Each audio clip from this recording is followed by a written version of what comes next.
आगे आगे आगे आइए, आगे आइए, आगे आइए।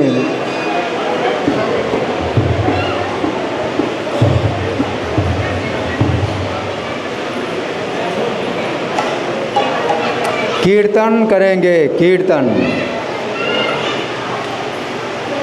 जय राधा माधव जय कुंज बिहारी।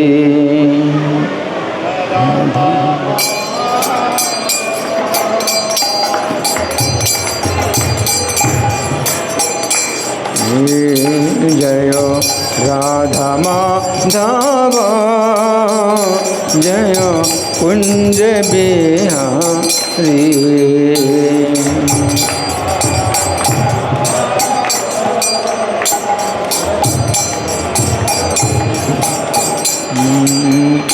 जय गोपीजन वल्लभ जय गिरिवर धारी।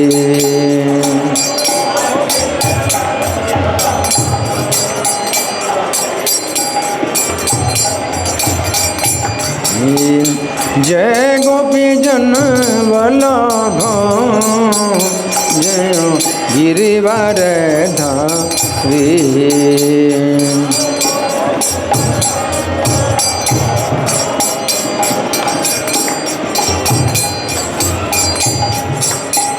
जय यशोदनंदन जय ब्रज जन रंजन।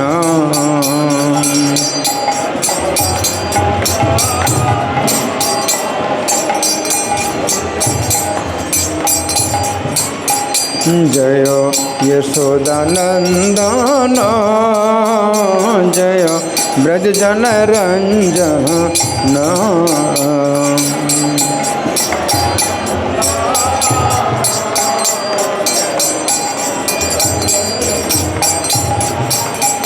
जय यमुना तीरवनचारी जय कुंज बिहारी।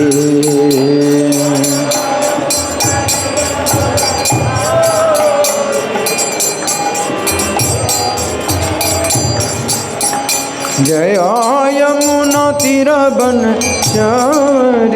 जय कुंज बिहारी।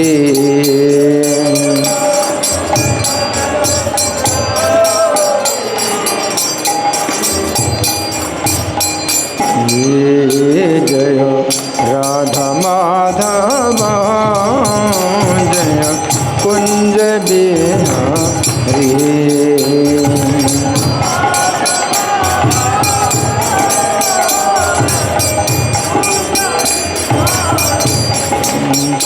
जय राधा माधव जय कुंज बिहारी।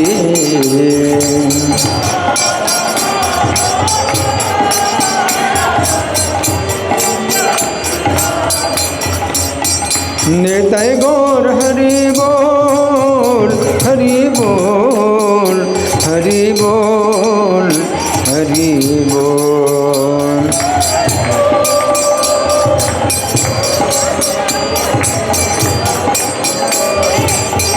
जय प्रभुपदा प्रभुपदा प्रभुपदा प्रभुपदा।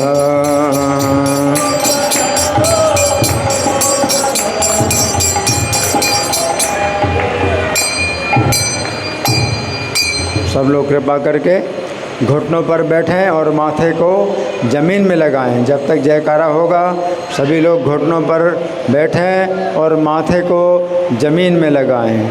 जय ओम विष्णुपाद परमहंस परिव्राजकाचार्य अष्टोत्तर श्री श्रीमधीश डिवाइन ग्रेस अभय चरण अरविंद भक्ति वेदांत स्वामी श्रील प्रभुपाद की जय।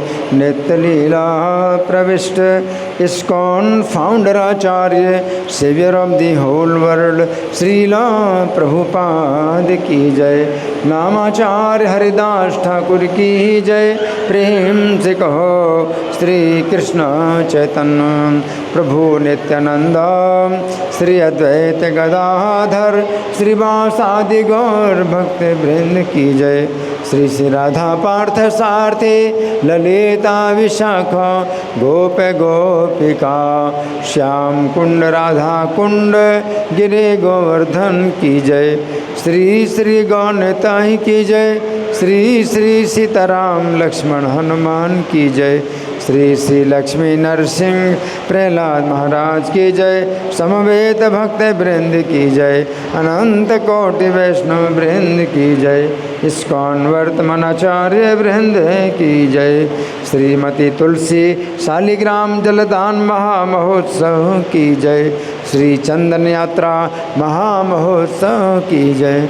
Gaur Premanandi all glories to assembled devotees, all glories to assembled devotees, all glories to assembled devotees, all glories to Shri guru and Gauranga. धन्यवाद। आप सब लोग हाथ जोड़ें और मेरे पीछे बोलेंगे ओम नमो भगवते वासुदेवाय।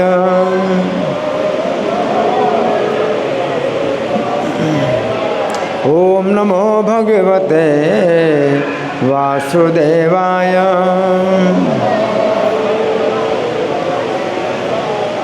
ओम नमो भगवते वासुदेवाय।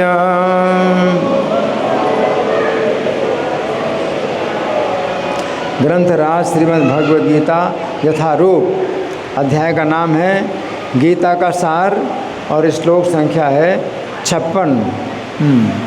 तो मैं पाठ करूँगा। दुखे सुनिघ्न मना सुखेशु विगत स्पृह वीतराग भय क्रोध स्थित धीर मुनिरुच्यते। आप लोग मेरे पीछे बोलेंगे, ठीक है? सब लोग बोलेंगे मेरे पीछे। बोलिए दुखेशु, सब लोग दुखेशु, और जोर से दुखेशु। तीनों तापों में अनुद्विग्न मनाह, मन में विचलित हुए बिना, सुखेशु, सुख में, विगत स्पृह, रुचि रहित होने, वीत, मुक्त, राग, आसक्ति, भय, क्रोध तथा क्रोध से स्थित धी, स्थिर मन वाला, मुनि उच्यते कहलाता है। अब अनुवाद मेरे पीछे बोलिए। जो त्रय तापों के होने पर भी मन में विचलित नहीं होता अथवा सुख में प्रसन्न नहीं होता, और जो आसक्ति, भय तथा क्रोध से मुक्त है, वह स्थिर मन वाला मुनि कहलाता है। तो हम गीता के प्रारंभ में भूमिका में पहला पेज निकाल रहे हैं और मैं इसमें से पाठ करूँगा। आप लोग कोशिश करिए मेरे साथ बोलने की। ओम अज्ञानतिमिरान्धस्य ज्ञानाञ्जनशलाकया चक्षुरुन्मीलितं येन तस्मै श्रीगुरवे नमः।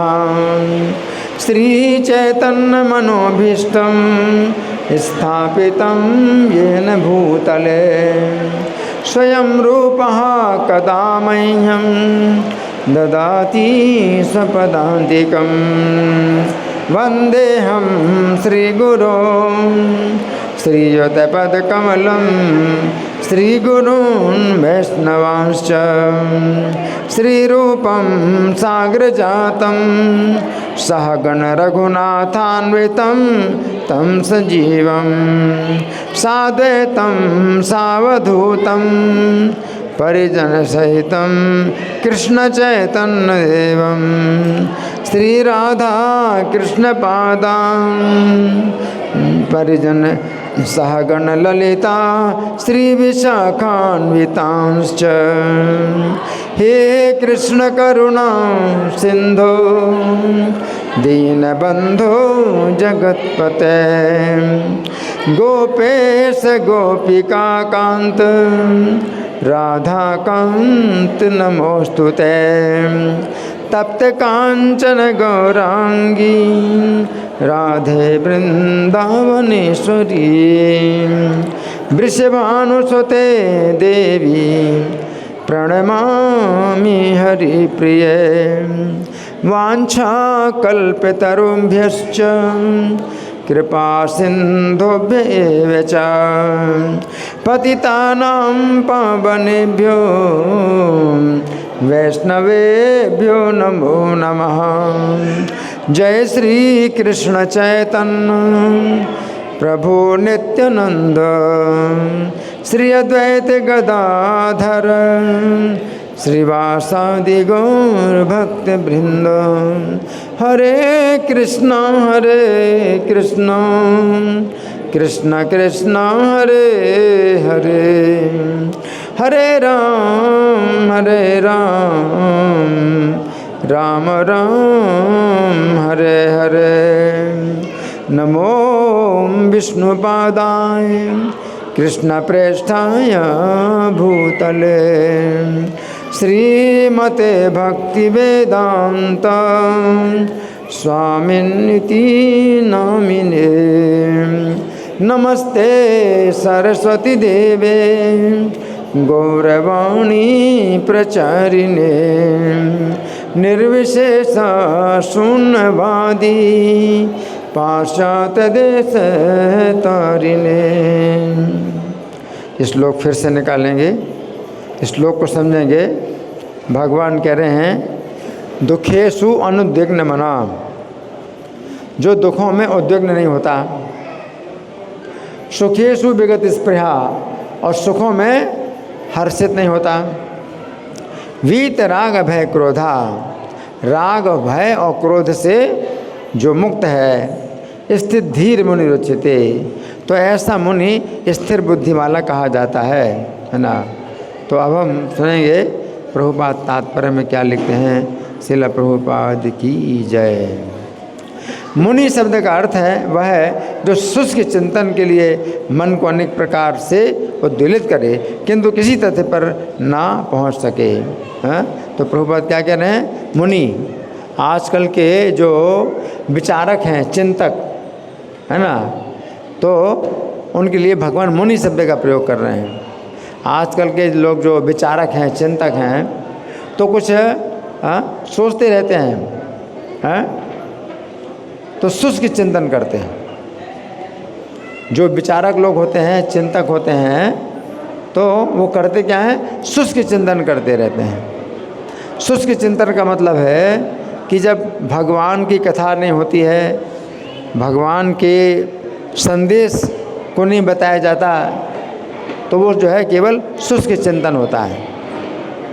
शुष्क चिंतन में कोई व्यक्ति जो है अपने बारे में सोचता है और कल्पनाएं करने लगता है कि अपने बारे में मैं सबसे बड़ा आदमी हूँ, मैं सबसे बड़ा विद्वान हूँ, मैं सबसे बड़ा प्रभावशाली हूँ, अपने बारे में सोचता है ना। लेकिन ऐसे सोचने से कुछ फ़ायदा नहीं है, तो इसे क्या कहेंगे, शुष्क चिंतन। शुष्क चिंतन का मतलब है बिल्कुल सूखा चिंतन है, उससे कुछ भी हमें लाभ होने वाला नहीं है, क्योंकि सूखा है, चिंतन सूखा है। तो ऐसे को मुनि कहते हैं। और जो भगवान के भक्त होते हैं वे ऐसे नहीं होते वे तो भगवान की चर्चा करते हैं और भगवान के बारे में कुछ सुनते हैं, कुछ सुनाते हैं और आनंद लेते हैं। तो मुनि जो है शुष्क चिंतन में अपना समय पूरा बर्बाद कर देते हैं, और जो भक्त होते हैं वो भगवान की कथा, भगवान का गुणगान, कीर्तन, इसमें आनंद लेते हैं, है ना।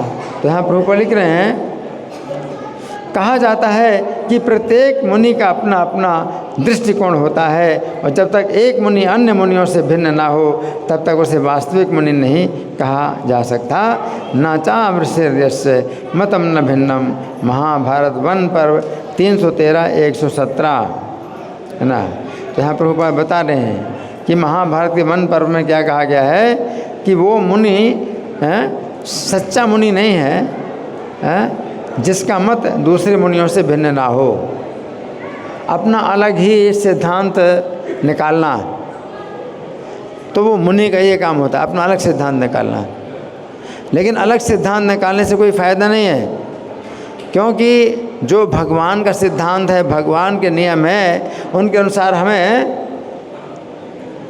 स्वर्ग भेजा जाएगा या नरक भेजा जाएगा, उन नियमों के अनुसार हमें वो नियम जानने चाहिए। हमें ऐसा सोच से चिंतन नहीं करना चाहिए जिससे कुछ लाभ ना हो, है? हमें भगवान के नियमों को समझना चाहिए, और भगवान के नियमों के अनुसार मुझे क्या गति प्राप्त होगी वो सोचना चाहिए। तो उससे क्या होता है, इस प्रकार के चिंतन से क्या है, लाभ होता है। ये शुष्क चिंतन नहीं। शुष्क चिंतन का मतलब ऐसे ही चिंतन करते रहते, उससे कोई फायदा नहीं होता। ज्ञान प्राप्त करने के लिए शुष्क चिंतन से कोई फायदा नहीं है। ज्ञान प्राप्त करने के लिए हमें ऐसे भक्तों के पास जाना चाहिए, महात्माओं के पास जाना चाहिए, जो कि भगवान का संदेश बता सकें कि भगवान का संदेश हमारे जीवन के लिए क्या है। तो ऐसे जो भक्त होते हैं वो शुष्क चिंतक नहीं होते। आगे प्रभुपाद लिखते हैं, किंतु जिस स्थिति मुनि का भगवान ने यहाँ उल्लेख किया है वो सामान्य मुनि से भिन्न है। स्थिति मुनि सदैव कृष्ण भावना भावित रहता है, क्योंकि वो सारा सृजनात्मक चिंतन पूरा कर चुका होता है ना।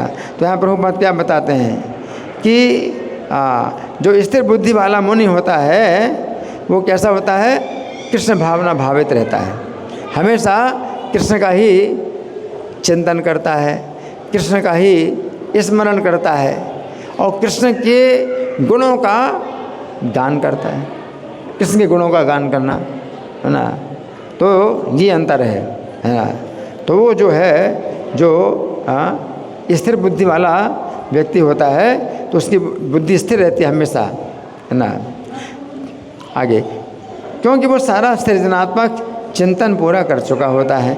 वो प्रशांत निशेष मनोरथांतर स्तोत्र रत्न 43 कहलाता है, या जिसने शुष्क चिंतन की अवस्था पार कर ली है और इस निष्कर्ष पर पहुंचा है कि भगवान श्री कृष्ण या वासुदेव ही सब कुछ हैं। वासुदेव सर्वमिति स महात्मा सुदुर्लभ, है ना। तो शुष्क चिंतन में कोई व्यक्ति अपना पूरा टाइम खराब करता है और भगवान को कभी प्रसन्न नहीं कर पाता। लेकिन जो भगवान को प्रसन्न करने वाले भक्त हैं तो वे जो है भगवान का गुणगान करते हैं, श्री कृष्ण का गुणगान करते हैं, और क्या सोचते हैं कि श्री कृष्ण ही सब कुछ हैं, श्री कृष्ण ही मेरे सब कुछ हैं। तो श्री कृष्ण मेरे सब कुछ हैं, इसका मतलब क्या है, श्री कृष्ण ही मेरी माता हैं और वे ही पिता हैं और वे ही बंधु हैं। तो इस तरह से सोचता है। आगे, वो स्थिर चित्त मुनि कहलाता है। ऐसा कृष्ण भावना भावित व्यक्ति तीनों तापों के संघात से तनिक भी विचलित नहीं होता, क्योंकि वह इन कष्टों को भगवत कृपा के रूप में लेता है और पूर्व पापों के कारण अपने को अधिक कष्ट के लिए योग्य मानता है, और वो देखता है कि उसके सारे दुख भगवत कृपा से रंच माते रह जाते हैं, है ना। तो यहाँ पर प्रभुपाद क्या समझा रहे हैं कि दुखों में वो उद्विग्न नहीं होता है, दुखों में वो उद्विग्न नहीं होता है। क्यों उद्विग्न नहीं होता है? क्योंकि वो क्या सोचता है? वो सोचता है कि ये जो मुझे कष्ट मिला है, मुझे इससे ज़्यादा कष्ट मिलना था, भगवान की कृपा है कि मुझे इतना कम कष्ट मिला है, ऐसा सोचता है ना। और वो जो है ऐसा सोचने के कारण देखता भी है कि सारे दुख उसके भगवत कृपा से रंच मात्र रह जाते हैं।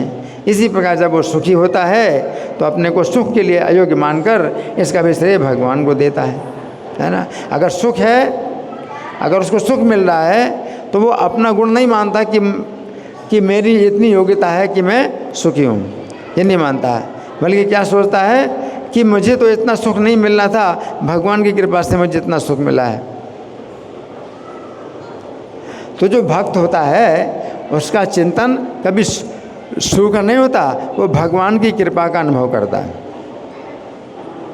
तो सुख के चिंतन में और भगवान की कृपा का अनुभव करने में कितना अंतर है?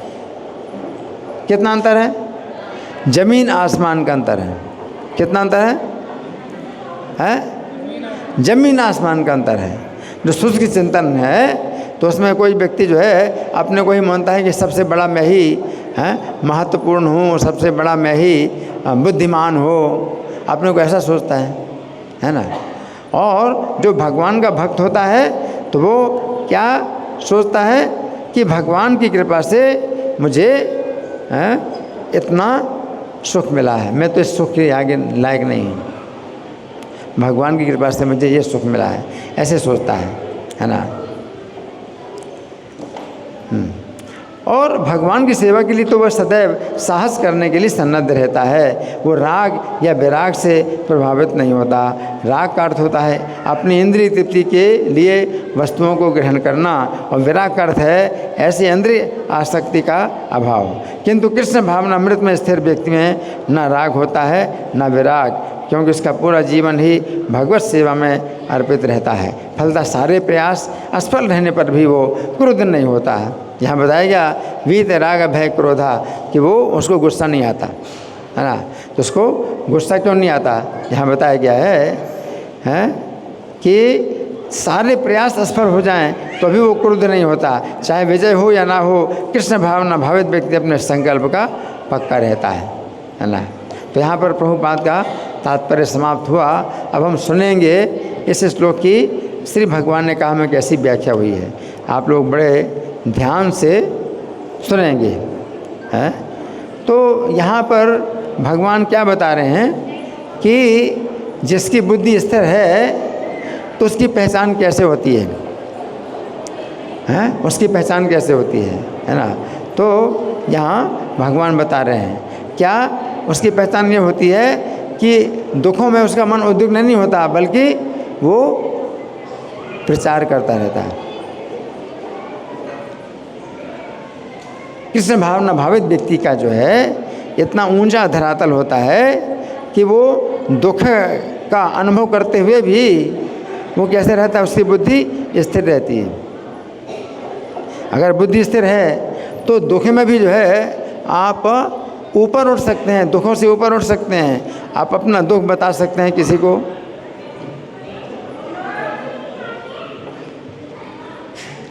तो स्थिर बुद्धि वाला व्यक्ति जो है विचलित नहीं होता है। और जिसकी बुद्धि स्थिर नहीं है तो दुखों में फिर कैसे होता है वो? वो रोता है, पीटता है, शिकायत करता है, निंदा करता है किसी की। मेरी क्या गलती है, मुझे इतना कष्ट जो मिला है वो इनके कारण मिला, या इनके कारण मिला, या भगवान के कारण मिला। तो यहाँ पर भगवान ये बता रहे हैं है ना कि जिसकी बुद्धि स्थिर होती है वो दुखों में जो है वो शोक नहीं करता है कि बड़ा भारी मेरे ऊपर दुख आ गया है, ऐसे उद्विग्न मन नहीं होता है ना। तो यहाँ हम सुन रहे हैं कि कृष्ण भावना भावित व्यक्ति जानता है, वो जानता है कि भौतिक संसार दुखालय है दुखों का स्थान है। अतः दुखों के आने पर वो इस बात का आश्चर्य नहीं करता कि उसे दुख क्यों मिल रहे हैं। इसलिए सामान्य व्यक्ति जिन स्थितियों को दुख मानता है उन स्थितियों में भी वो श्री कृष्ण की कृपा देखता है ना। तो दुख में भी भगवान की कृपा देखता है ना। कैसे देखता है भगवान की कृपा? कि भगवान की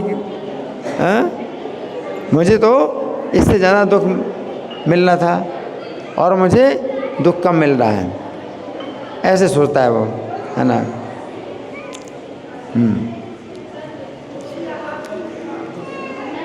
अब 3 प्रकार के दुख होते हैं, शास्त्रों में बताया गया 3 प्रकार के दुख होते हैं। कौन से 3 प्रकार के हैं? आध्यात्मिक दुख है, दूसरा आदि भौतिक दुख और तीसरा आदि दैविक दुख, है ना। आध्यात्मिक दुख कैसा होता है सुनिए। अपने शरीर और मन से उत्पन्न होते हैं। ये आध्यात्मिक दुख अपने शरीर और मन से उत्पन्न होते हैं, है ना। शरीर में क्या है? जन्म का कष्ट है, बुढ़ापे का कष्ट है और मृत्यु का कष्ट है, बीमारी का कष्ट है। शरीर में ऐसे कष्ट हैं। और मन के कष्ट कैसे हैं? मन में बड़ा लोभ है तो बड़ा कष्ट मिलता है, या क्रोध है, या ईर्ष्या है, या चिंता है। तो ऐसे कारण से जो है मन उससे कष्ट पहुंचाता है। तो चूँकि कृष्ण भावना भावित व्यक्ति सदा कृष्ण पर आश्रित रहता है और श्री कृष्ण उसे जैसी स्थिति में रखते हैं वैसी स्थिति में वो रहना चाहता है, इसलिए उसके मन में काम, क्रोध, लोभ, ईर्ष्या, चिंता के कष्ट नहीं उत्पन्न होते हैं। विष्णु सहस्त्रनाम में किसको कहता है, न क्रोधो न च मात्सर्यम न लोभो न शुभामति भवन्ति कृत पुण्यानाम भक्तानाम पुरुषोत्तमे, है ना। इसका मतलब क्या है कि भगवान श्री कृष्ण के भक्तों में ना तो क्रोध होता है, ना ईर्ष्या होती है, और ना लोभ होता है, और अशुभ विचार कभी नहीं पैदा होते। तो जिन भक्तों ने भगवान की भक्ति प्राप्त कर ली है वे इन सब विचारों से और दुखों से, दुर्घटनाओं से हम ऊपर बने रहते हैं, है ना। तो यहाँ कृष्ण भावना भावित व्यक्ति अपनी पहचान शरीर के साथ नहीं करता है। इसी शरीर के जन्म होने पर वो अपना जन्म नहीं मानता है। जिसकी बुद्धि स्थिर है तो ये नहीं मानता कि शरीर के जन्म होने के साथ मेरा जन्म हुआ है। जैसे आपका जन्म हुआ, कितनी तारीख को जन्म हुआ था आपका? जन्म की तारीख 3 सितंबर और साल 1996, 3 सितंबर 1996, है ना। तो 3 सितंबर 1996 को ये मानते हैं कि इनका जन्म हुआ था। लेकिन जो स्थिर बुद्धि व्यक्ति वाला होता है वो नहीं मानता कि 3 सितंबर 1996 को मेरा जन्म हुआ था, वो नहीं मानता। क्यों नहीं मानता? आप कहेंगे उसकी जन्म तिथि कुछ अलग होगी। नहीं, ये बात नहीं है। असली बात यह है कि हमें जो है भगवान की कृपा चाहिए, भगवान का संदेश चाहिए और भगवान का सहारा चाहिए जीवन में हर समय हमें इस प्रकार से होना चाहिए, है। तो शरीर के जन्म होने पर वो अपना जन्म नहीं मानता। जैसे कोई आपसे पूछता है कि भाई आपकी जन्म तिथि कौन सी है, आप बता देते हैं कि मेरी जन्म तिथि है ना। लेकिन अंदर से आप क्या सोचते हो? जो स्थिर बुद्धि व्यक्ति है वो क्या सोचता है अपने अंदर से कि मैंने जो अपनी जन्म तिथि बताई है वो मेरी जन्म तिथि नहीं है, वो तो मेरे शरीर की जन्म तिथि है। इस भौतिक संसार में तो हमारे कितने जन्म हो चुके हैं और कभी जन्म तिथि नहीं मनाई है। अगर मान लीजिए किसी सामान्य व्यक्ति को देखा जाए तो पिछले जन्म में वो कौन था? पिछले जन्म में वो कौन था? तो वो कीड़ा भी हो सकता है, कीड़ा था, हो सकता है हाथी था, हो सकता है बकरा था, तो कुछ भी हो सकता है ना। लेकिन वो जो है इस बात से हमेशा सचेत रहता है कि मैं ये शरीर नहीं हूँ। वो बहुत सचेत रहता है। शरीर की मृत्यु होने पर अपनी मृत्यु नहीं मानता है, शरीर के बूढ़े होने पर अपने को बूढ़ा नहीं मानता है, और शरीर के बीमार होने पर वो अपने को बीमार नहीं मानता है ना। तो जब प्रभुपाद थे वृंदावन में, जब प्रभुपाद वृंदावन में थे, कहाँ थे? कहाँ थे प्रभुपाद? कहाँ थे? वृंदावन में। जब प्रभुपाद वृंदावन में थे और मृत्यु शैया पर लेटे थे, मृत्यु शैया पर लेटे थे, उस समय लगभग 10-12 चिकित्सकों का एक दल प्रभुपाद को देखने के लिए आया। कितने चिकित्सक थे? 10-12 चिकित्सक। जब वे सभी चिकित्सक श्रील प्रभुपाद को देखने के लिए आए, उस समय श्रील प्रभुपाद उनसे उनकी कुशलता के प्रश्न कर रहे थे। आप सोचिए, प्रभुपाद तो मृत्यु शैया पर हैं, प्रभुपाद तो मृत्यु शैया पर हैं, और उनसे मिलने के लिए कई डॉक्टर आए, प्रभुपाद का इलाज करने के लिए कई डॉक्टर आए। तो उन्होंने क्या किया है ना, प्रभुपाद उनसे कुशलता के प्रश्न कर रहे थे कि सब ठीक चल रहा है आपका। देखो प्रभुपाद तो शरीर छोड़ने वाले हैं, एक उनको इस बात की चिंता नहीं है। इसलिए कहा गया कि जो शुद्ध भक्त होता है वो दुखों में उद्विग्न नहीं होता, उसका मन उद्विग्न नहीं रहता। तो प्रभुपाद उन डॉक्टरों से जो उनकी हालत देखने आए थे, उन डॉक्टरों से प्रभुपाद जो है क्या पूछते हैं? क्या पूछते हैं कि आप लोग जो है सुखपूर्वक आ गए वृंदावन में कि नहीं, कोई रास्ते में परेशानी तो नहीं हुई। अब देखो प्रभुपाद वृंदावन में मृत्यु शैया पर पड़े हैं, लेकिन वो जो है डॉक्टरों से पूछते हैं कि आप लोग वृंदावन में आ गए तो कोई परेशानी तो नहीं हुई। उनकी परेशानी पूछ रहे हैं। तो ऐसे महात्मा बड़े दुर्लभ हैं, ऐसे महात्मा बड़े दुर्लभ हैं, है ना। तो जो डॉक्टर लोग थे ये देखकर बहुत आश्चर्यचकित थे कि श्रील प्रभुपाद मृत्यु के अत्यंत निकट होते हुए भी उन डॉक्टरों के विषय में चिंता कर रहे थे कि उन्हें वृंदावन तक आने में किसी प्रकार की कठिनाई तो नहीं हुई, है ना। और आप लोगों के ठहरने की व्यवस्था ठीक से हो गई या नहीं? देखो वो डॉक्टर लोग प्रभुपाद को देखने के लिए आए और प्रभुपाद मृत्यु शैया में लेटे हैं, और वे डॉक्टर लोग जो है प्रभुपाद से पूछ रहे हैं, है ना। इस बात से पता चलता है कि श्रील प्रभुपाद का मन इतने अधिक कष्ट में भी उद्विग्न नहीं था, क्योंकि वे वृंदावन धाम में शरीर को त्याग कर गोलोक धाम जाने की तैयारी कर रहे थे। प्रभुपाद क्या कर रहे थे?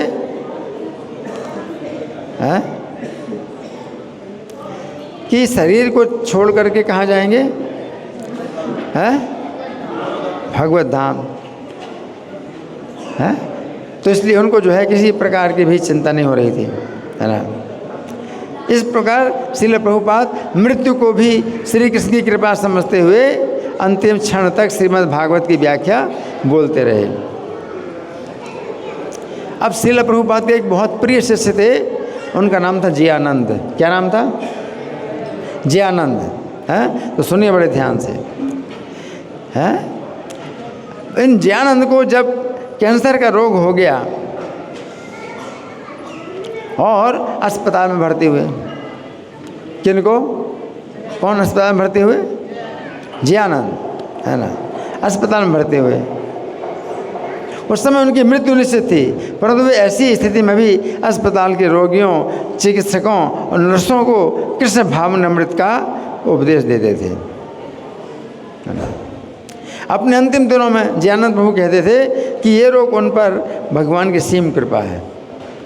अंतिम दिनों में जो बीमारी कौन सी बीमारी थी उनको? कैंसर की बीमारी। और कैंसर की बीमारी अगर आप इलाज नहीं करते हैं तो ये बहुत खतरनाक हो जाएगी, जीवन के लिए बहुत खतरनाक है कैंसर की बीमारी, है ना।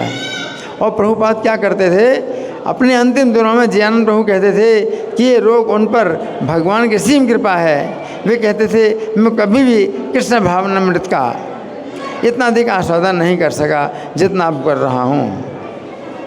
अब श्रील हरिदास ठाकुर के का प्रतिदिन का नियम था, प्रतिदिन का नियम था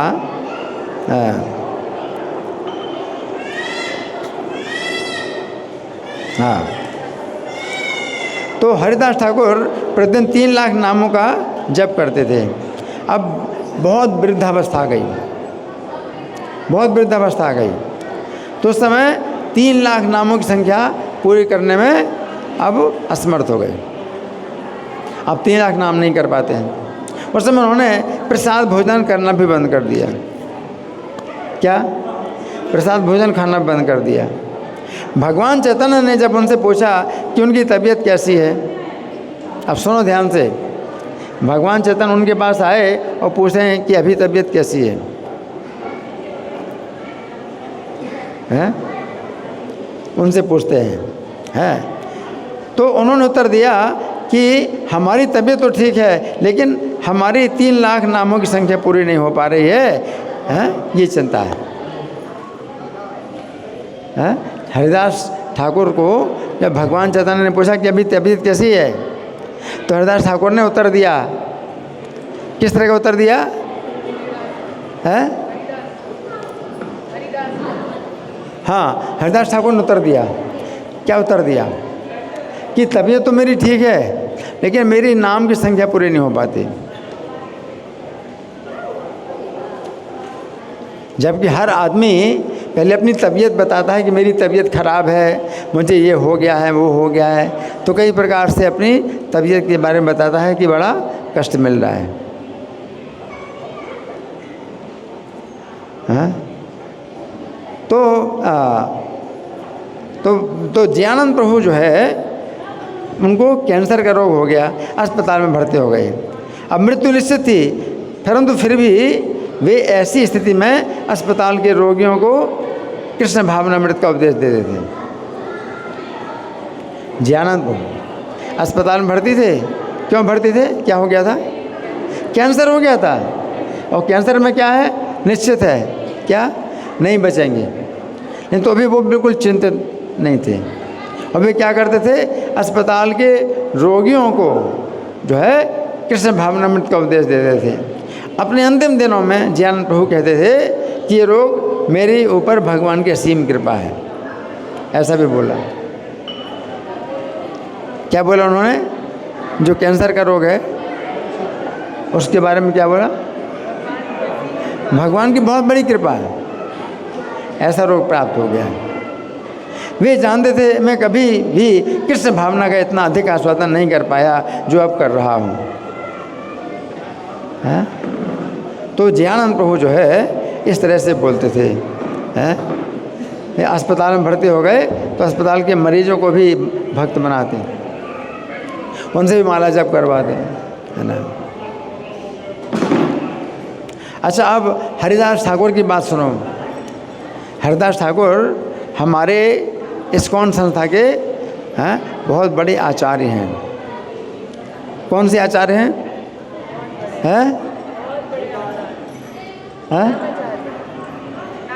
नाम के आचार्य, है ना। वे नाम के आचार्य हैं।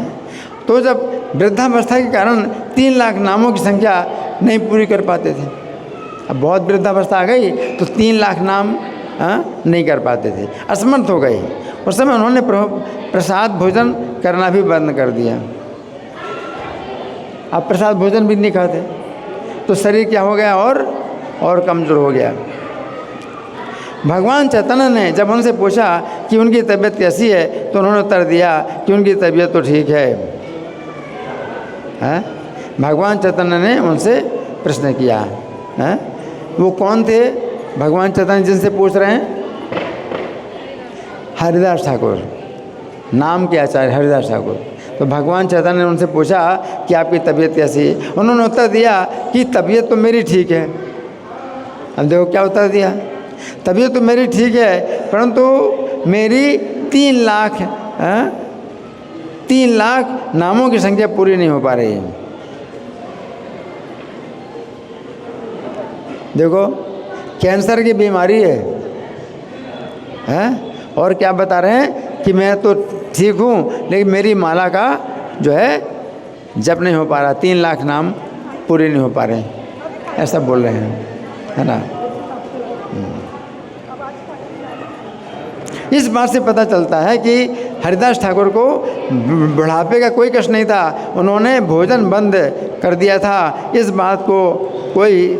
बात का भी कोई कष्ट नहीं था कि भोजन बंद कर दिया है, हैं?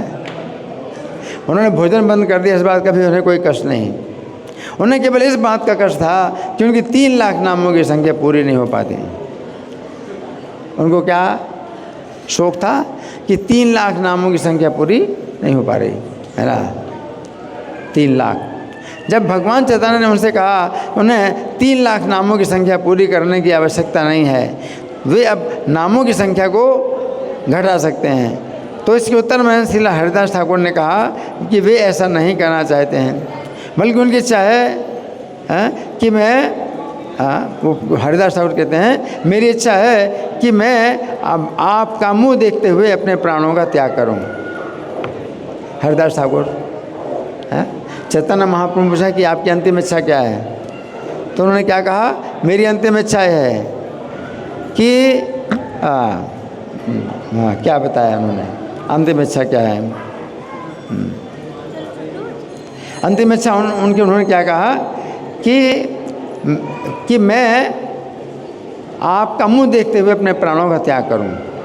भगवान चैतन्य, हरिदास ठाकुर भगवान चैतन्य से कहते हैं मेरी अंतिम इच्छा ये है कि मैं आपका मुख देख करके प्राणों का त्याग करूं। अगर आपसे कोई पूछे कि भाई क्या वरदान मांगना है, तो आपको तैयार रहना चाहिए कि क्या वरदान मांगना है।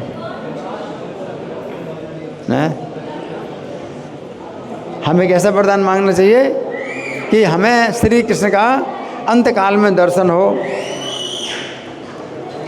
श्री कृष्ण का अंतकाल में दर्शन हो, है ना। श्री कृष्ण के मुख का दर्शन हो अंतकाल में, है ना। तो वो जो है हरिदास ठाकुर ये मांग रहे हैं कि मेरी इच्छा है कि आपका मुंह देखते हुए मैं प्राणों का त्याग करूं।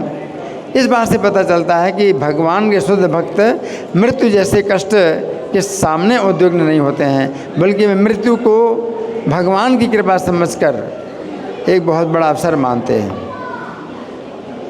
मृत्यु क्या है, भगवान की कृपा का बहुत बड़ा अवसर है। मृत्यु के समय बहुत लोग इकट्ठे हो जाते हैं, कुछ शिक्षा प्राप्त करने के लिए, कुछ ज्ञान प्राप्त करने के लिए, हैं?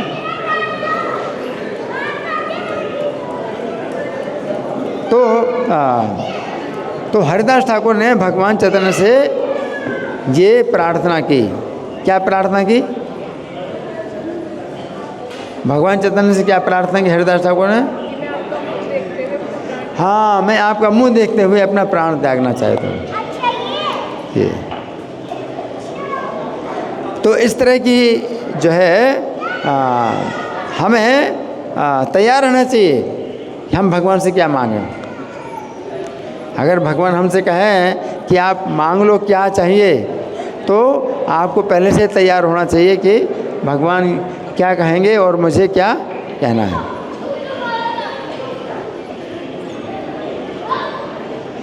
भगवान चैतन्य तो हरिदास ठाकुर के साथ लीलाएं करते थे, और आज का दिन पहला दिन था जिसमें भगवान ने कुछ देर के लिए आज का दिन जो है वो सबसे पहला दिन था, है ना, कि वे जो है भगवान चैतन्य का मुंह देख करके अपना शरीर त्यागते हैं, है ना। अब आदि भौतिक दुख कैसा होता है ना। अगर कृष्ण भावना भावित भक्त को कोई अन्य व्यक्ति के द्वारा कष्ट प्राप्त होता है, आदि भौतिक दुख का मतलब है दूसरे व्यक्तियों से प्राप्त होता है, दूसरों के कारण हमें दुख प्राप्त होता है, तो वो दुख कहलाता है आदि भौतिक दुख। तो वो सोचता है कि मैंने इस व्यक्ति के साथ पिछले जन्म में कुछ अन्याय किया होगा, इस कारण मुझे इस व्यक्ति के द्वारा कष्ट प्राप्त हो रहा है। भगवान की भक्ति की दिशा में ऐसे सोचा जाता है इनके द्वारा मुझे कष्ट मिल रहा है, तो उसे क्या सोचना चाहिए?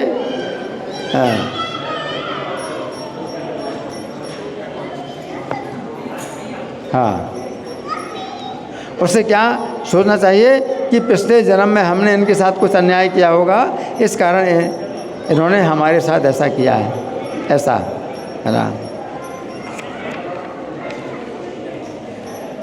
जैसे सीता महारानी थी, सीता महारानी है ना, तो रावण ने सीता महारानी का अपहरण करके लंका में अशोक वाटिका में उन्हें रख दिया। उस समय सीता जी अपने पिछले कर्मों का ये फल मान रही थी, बुद्धि स्थिर है। इसलिए क्या सीता जी क्या सोच रहे हैं? पिछले जन्म का मेरा कुछ कर्म होगा, ऐसा मान रही थी, है ना। और इसके साथ साथ ये भी चाहती थी कि रावण को मालूम हो उसने अपने लिए कितना घातक कर्म किया है। दोनों बातें हैं। कष्ट के समय है वो जो है इतना कष्ट का अनुभव नहीं करता कि वो सोच ही नहीं पाएगा कि मुझे क्या करना है। वो सोचता है कि मुझे क्या करना है, मुझे क्या बोलना है, वो सोचता है। अगर किसी व्यक्ति ने उसके मेरे ऊपर कोई जो है कष्ट पैदा कर दिया, किसी व्यक्ति ने मेरे ऊपर कोई कष्ट पैदा कर दिया, तो मैं उसको जो है ये समझाना चाहूँगा कि तुमने जो मेरे साथ ऐसा काम किया उससे आप तुम्हारा नुकसान होगा, तुम्हारा कर्म बनेगा। तो ये बातें जो है तभी संभव हो सकती हैं जब हमारी बुद्धि स्थिर हो। अगर आप किसी का दिया भोजन खाते हैं, किसी का दिया भोजन खाते हैं तो उस समय जो है फिर आपके दिमाग में कष्टों के समय आपका बुद्धि स्थिर नहीं होगी, है आपकी बुद्धि स्थिर नहीं होगी, है ना। तो जैसे सीता जी हैं तो वे अपने पिछले कर्मों का फल मान रही हैं, तो सीता जी जो है उनकी बुद्धि स्थिर है। रावण ने अपहरण किया है तो सीता जी क्या मानती हैं? मेरे पिछले जन्म का कुछ कर्म है। इस प्रकार से वो उद्विग्न नहीं हो रही हैं, है ना। और साथ साथ वो जो है क्या चाहती हैं कि रावण को पता होना चाहिए उसने अपने लिए कितना घातक काम किया है। सीता जी सोचती हैं, क्या सोचती हैं? रावण को समझना चाहिए कि उसने अपने लिए कितना बड़ा घातक काम किया है। वे चाहती थी रावण को इस समय मृत्यु दंड प्राप्त हो। सीता जी चाहती थी क्या? रावण को इसी समय मृत्यु दंड प्राप्त हो, है इस तरह से वो चाहते हैं जिससे संपूर्ण जगत को पता चले कि ऐसे कर्म का क्या परिणाम होता है। इस प्रकार हमें समझना चाहिए कि स्थिर बुद्धि वाला व्यक्ति अन्यों से कष्ट प्राप्त होने पर उद्विग्न नहीं होता है, क्योंकि वो इस कष्ट को अपने पिछले कर्म का परिणाम मान लेता है, परंतु साथ साथ यथासंभव प्रयास करता है कि उस व्यक्ति को आगे और अधिक अपराध करने का अवसर ना मिले, उसकी आंखें खुलें, उसके लिए घातक कर्म है। स्थिर बुद्धि है ना, इसलिए, है ना। अब आदिदैविक कष्ट है जो प्रकृति से प्राप्त होते हैं, दुर्घटना से प्राप्त होते हैं, आदिदैविक कष्ट होते हैं। तो ऐसे कष्टों में वो जो है कष्ट का अनुभव नहीं करता, बल्कि सोचता है इस स्थान को छोड़ करके कैसे कृष्ण के परम धाम में जाए। बुद्धि स्थिर है, इसलिए उसे कष्ट मिलता है तो वो क्या सोचता है कि मुझे कष्ट मिल रहा है और मैं ये कष्ट नहीं चाहता,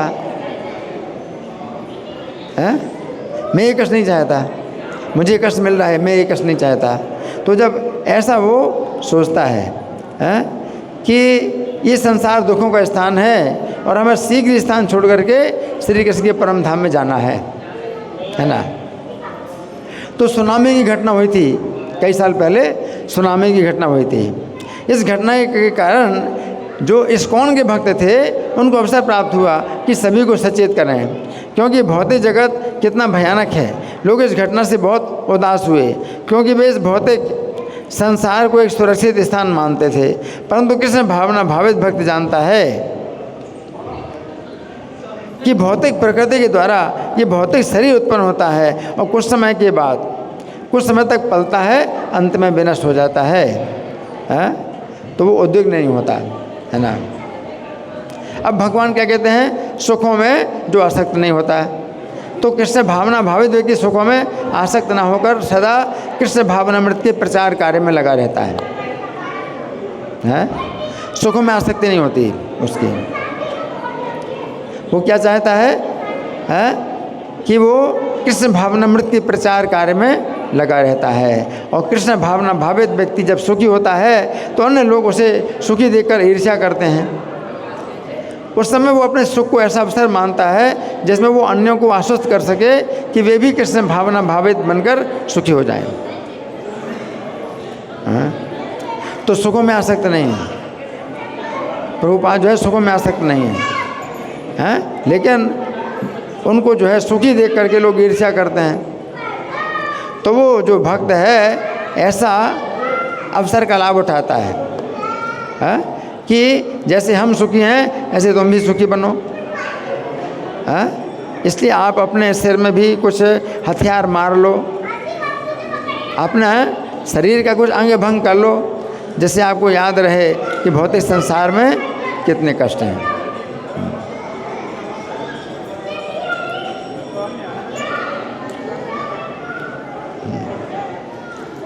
श्रील प्रभुपाद जब विदेश नहीं गए थे उस समय वे वृंदावन में बहुत सुखी थे।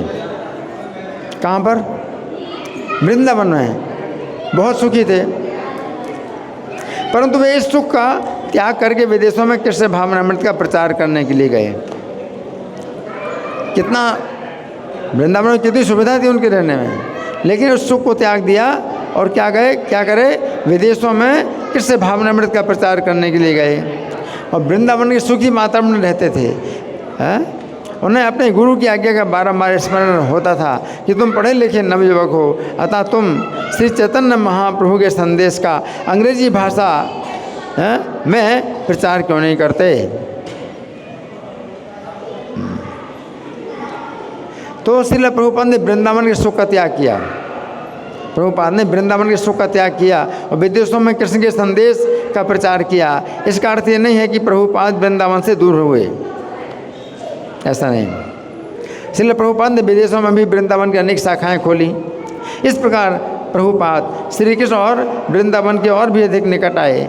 इस बात से पता चलता है कि भक्त श्री कृष्ण की सेवा के लिए जितने सुख का त्याग करता है उससे भी हजारों गुना सुख वो प्राप्त करता है ना। अब तीसरा उदाहरण है चैतन्य महाप्रभु का। चैतन्य महाप्रभु अपनी सुंदर पत्नी और श्रीमती विष्णु प्रिया देवी और स्नेहमयी माता सची देवी के साथ रहते हुए बहुत सुखी थे। परंतु कृष्ण प्रेम का वितरण करने के लिए, किंतु कृष्ण प्रेम का वितरण करने के लिए और संपूर्ण संसार को हरे नाम कीर्तन का उपदेश देने के लिए उन्होंने अपने गृहस्थ जीवन का त्याग कर दिया। किस लिए? कि पूरे संसार में लोग कृष्ण भावना भावित बने और पूरे संसार के लोग कृष्ण के बारे में जाने।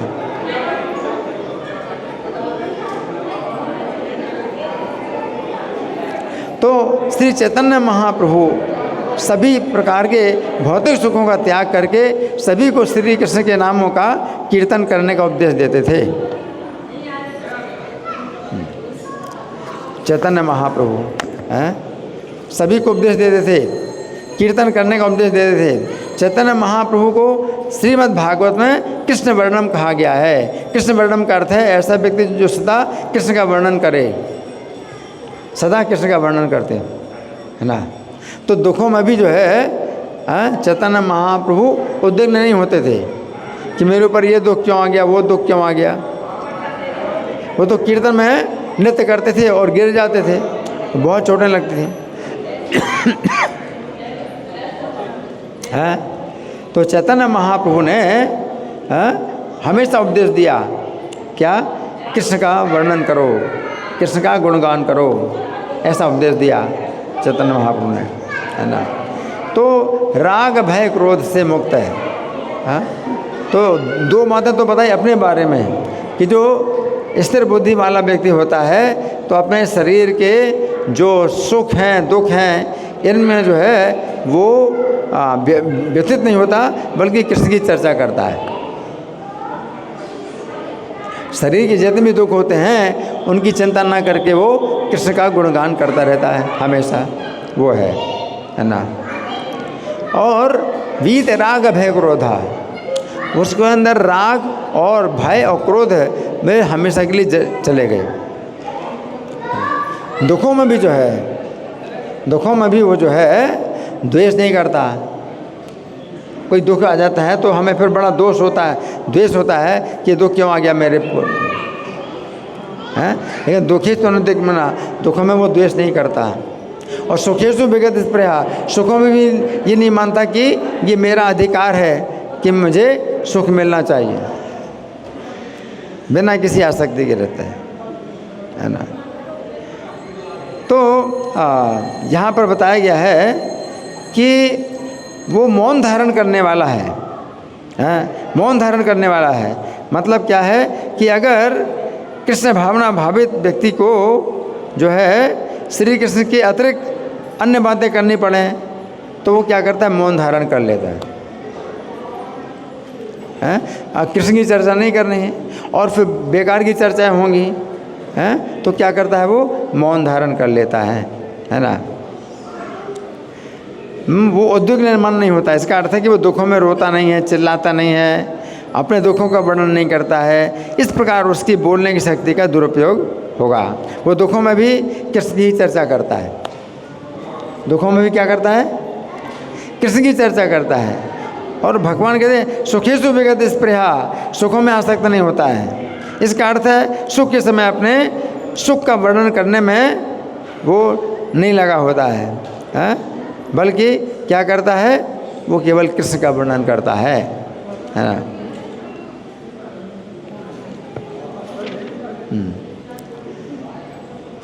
तो वो जो है कष्टों से विचलित नहीं होता, क्योंकि वो इन कष्टों को भगवान की कृपा के रूप में लेता है और पिछले पापों के कारण अपने को अधिक कष्ट के लिए योग्य मानता है। जो मुझे कष्ट मिला है, मुझे इससे भी ज़्यादा कष्ट मिलना चाहिए था, ऐसा वो सोचता है ना।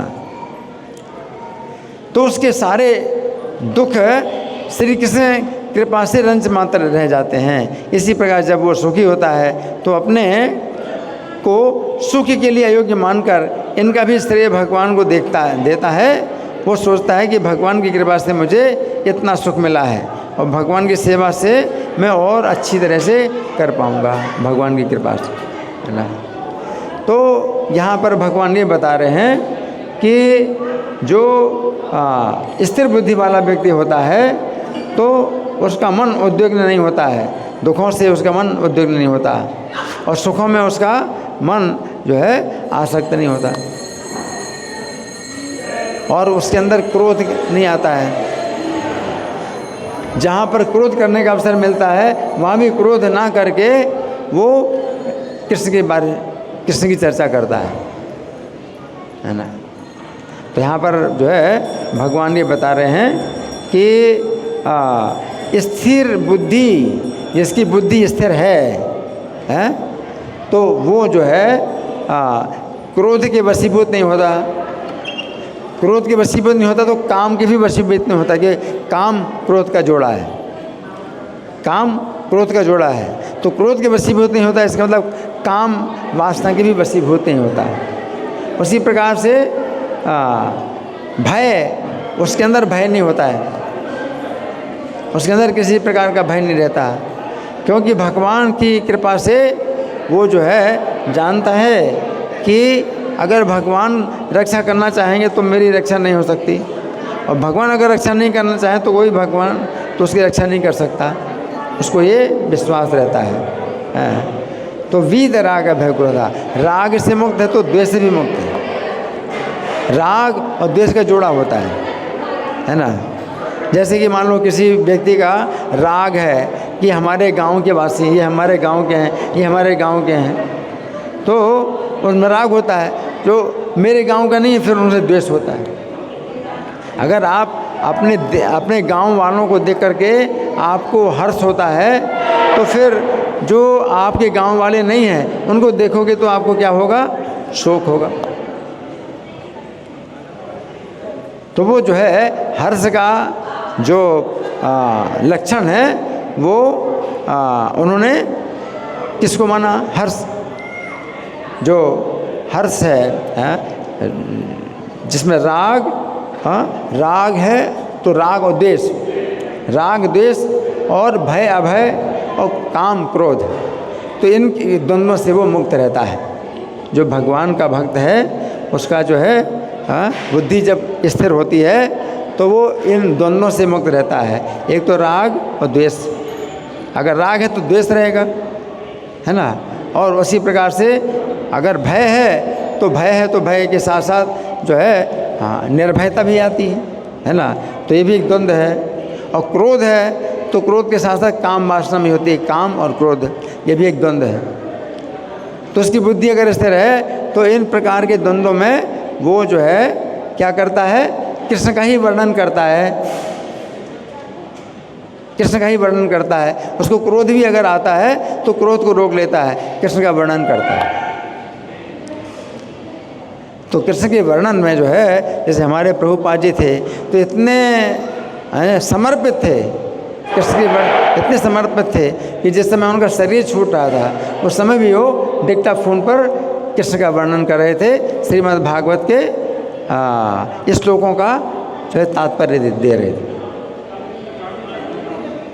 इसके लिए बुद्धि स्थिर होना चाहिए, इतनी स्थिर होना चाहिए कि जहाँ काम वासना और क्रोध का जहाँ अवसर होता है उसमें भी जो है वो अपने क्रोध को और काम को नियंत्रण करके क्या करता है? कृष्ण के बारे में ही बोलता है ना। तो धन्यवाद। ग्रंथराज श्रीमद् भगवद गीता की जय, श्रील प्रभुपाद की जय। हरे कृष्णा।